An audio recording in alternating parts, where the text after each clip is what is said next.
Why you shouldn't obsess over search engine rankings. It's usually one of the first things you check when you've had a new website built. Where does it appear when you search for your products or services on Google? Are you ranking at the top of page 1 or above that competitor that's been outranking you for years? I know business owners who check their search engine positions daily. Opening up a web browser, typing in the search box and hoping to see the improvement in their rankings. It can get a bit obsessive. Don't get me wrong, it's satisfying to see your website move up the rankings, especially when you've invested in a new website or SEO services.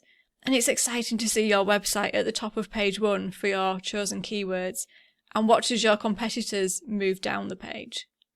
I mean, as an SEO, it's kind of what we live for. But your position in search results isn't always the best metric to track, at least not in isolation. Firstly, the problem with checking your own rankings on a regular basis is that it may not be giving you a true representation of where you actually rank.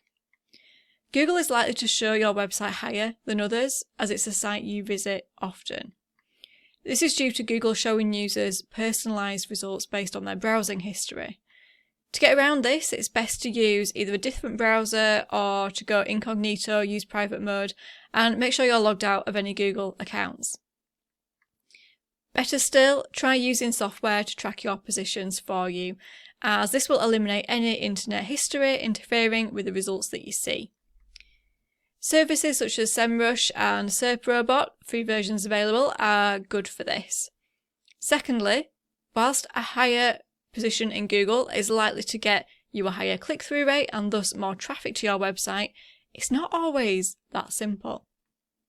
You could rank at position 1 in Google and not receive a high level of traffic if you're optimizing for keywords that very few people search for.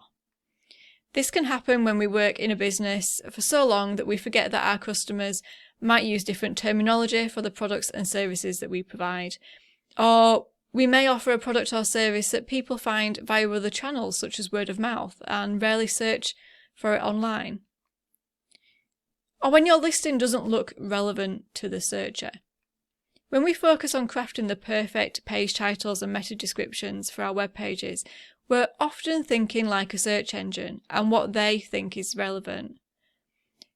If we forget about the user, there's a chance that our page titles and meta descriptions won't look attractive, or even make sense to our potential website visitors, meaning that they scroll past our listing, our top of page 1 listing, and click on the competitor below.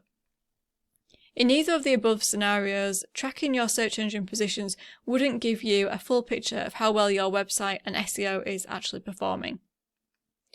After all, our end goal is to generate traffic that leads to sales or inquiries. With this in mind, the metrics we track should include the number of website visitors we receive from organic search. This will give us some indication as to whether there's actually people searching for our chosen keywords, and whether our page titles and meta descriptions are compelling enough to get them to click. We should check the number of conversions, sales or leads you receive from this traffic.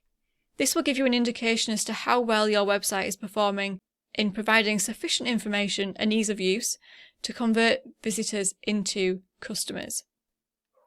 And we should track our conversion rate. This will give you a metric to compare against other channels to determine the quality of the traffic you're driving to your website. Only when we look at all these things combined can we really assess how well our new website or SEO campaign is working. In conclusion, whilst tracking your positions on Google search seems like a quick and easy way to check whether your website is doing its job, we're merely scratching the surface in terms of whether it's generating you any traffic and, more importantly, sales. We need to look at data in our analytics reports to get the bigger picture.